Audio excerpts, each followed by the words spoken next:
안녕하세요. 김덕영 목사입니다. 지난주는 고난주간 특세로 여러분들을 찾아뵙지 못했습니다. 하늘 양식을 사랑하시는 여러분들 모두에게 우리 하나님의 은혜와 평강이 함께하기를 바랍니다. 자, 오늘 우리가 나눌 말씀 요한복음 20장 19절로 23절, 요한복음 20장 19절로 23절입니다. 제가 읽겠습니다.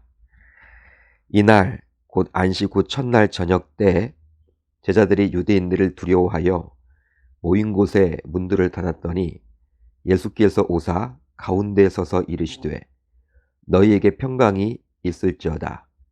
이 말씀을 하시고 손과 옆구리를 보이시니 제자들이 주를 보고 기뻐하더라. 예수께서 또 이르시되 너희에게 평강이 있을지어다.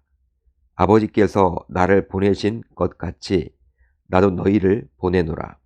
이 말씀을 하시고 그들을 향하사 숨을 내쉬며 이르시되 성령을 받으라. 너희가 누구의 죄든지 사하면 사하여질 것이요 누구의 죄든지 그대로 두면 그대로 있으리라 하시니라. 아멘. 하나님의 말씀입니다. 오늘은 이 말씀을 통해서 너희에게 평강이 있을지어다, 너희에게 평강이 있을지어다 이란 제목으로 은혜를 나누겠습니다. 우리 예수님께서는 사망권세를 이기고 3일 만에 부활하셨습니다. 그리고 이제 부활의 날, 즉 지금의 주일밤이 되었는데요.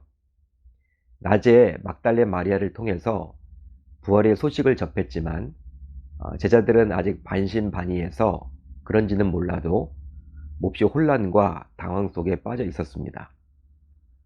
더욱이 제자들은 예수를 십자가에 못 박은 유대인들이 두려웠기에 모인 곳의 문들을 모두 닫아버렸죠.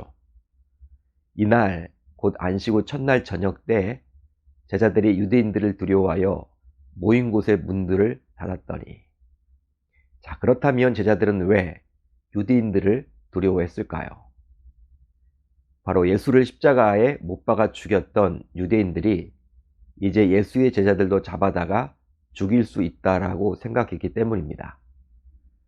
물론 아직 그런 조짐은 없었지만 제자들의 입장에서는 충분히 그럴 수도 있다라고 생각했기에 한 곳에 모여 있으면서도 유대인들이 두려워서 문들을 꽁꽁 닫고 있었던 것이죠.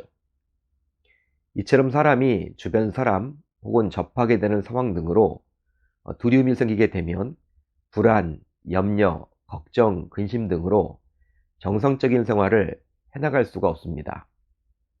그러다 보니 두려움이 있는 사람은 늘 위축되고 자신감도 없이 남의 눈치를 보게 되는 것이죠.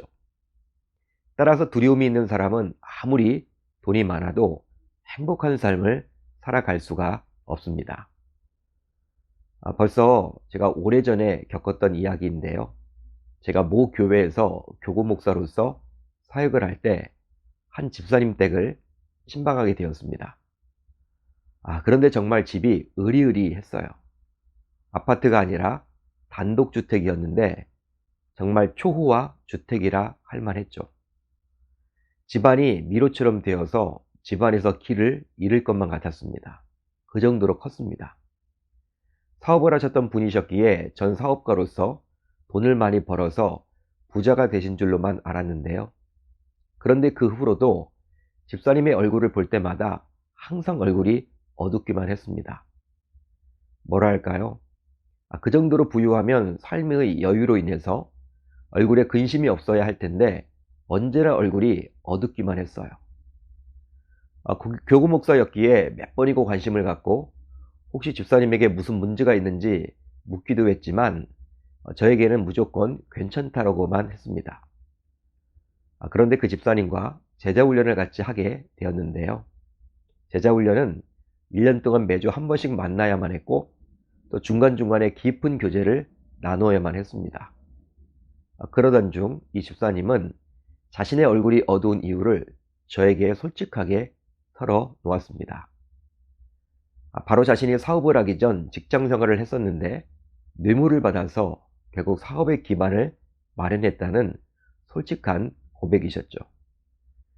교회를 다니는 집사님이셨기에 어느 누구에게도 할 수 없었던 부끄러운 고백을 제자훈련을 하게 되면서 저에게 해주신 것입니다.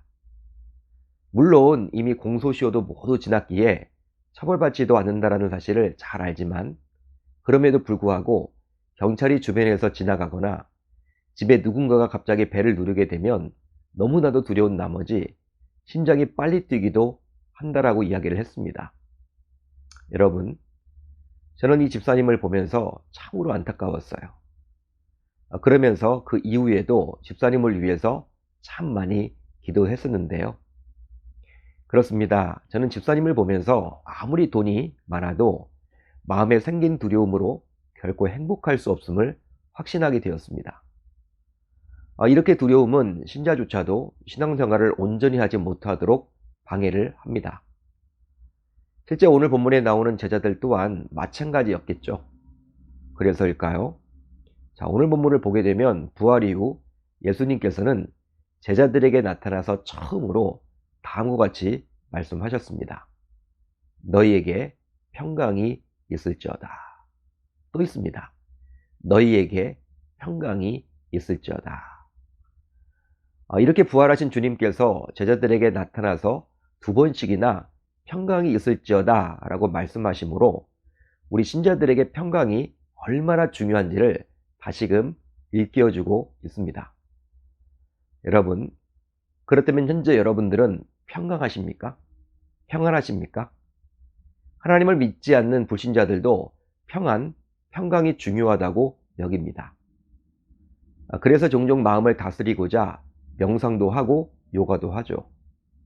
또 정신을 집중해서 평안을 얻고자 검도와 같은 각종 운동도 하곤 합니다. 하지만 그런 방식으로 얻게 되는 세상이 주는 평강은 조건부 평강일 뿐이에요.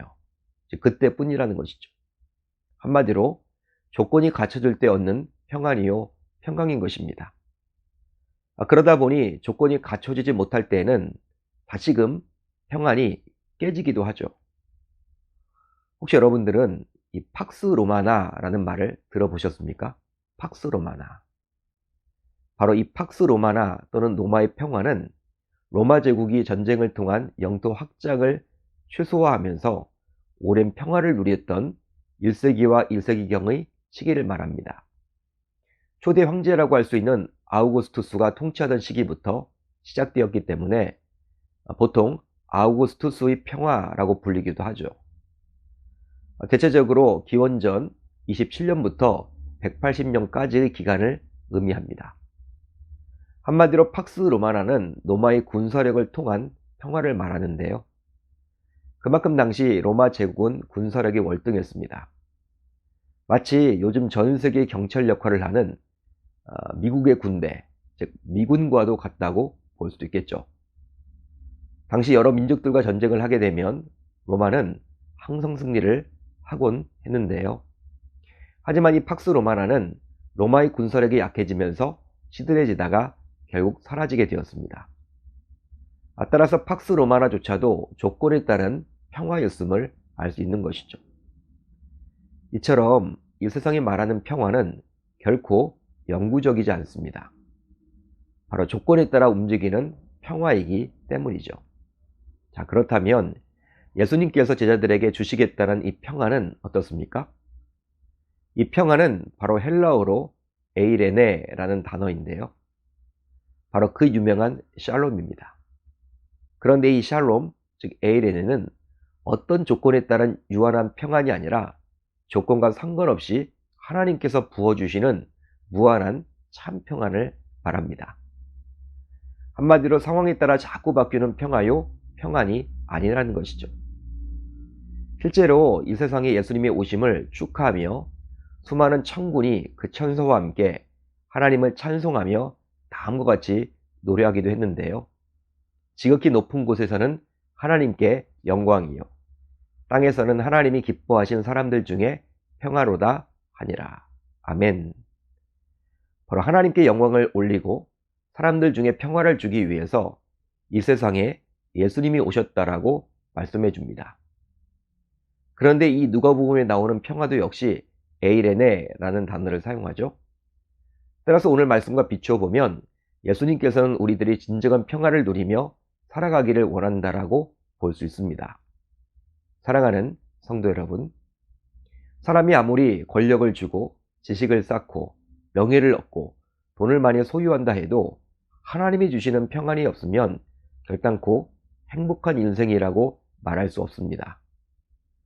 그러기에 예수님께서는 자신을 배반하고 모두 흩어졌던 제자들을 친히 찾아가서 그들을 책망하기보다 우선적으로 두려움에 떨고 있는 그들에게 너희에게 평강이 있을지어다 라고 2번씩이나 말씀해 주셨죠. 그만큼 우리들이 평강 없이는 온전하게 살아갈 수 없기 때문입니다. 자, 그렇다면 이 하늘 양식을 사랑하시는 여러분들은 좀 어떻습니까? 요사이 마음에 평강이 있으십니까?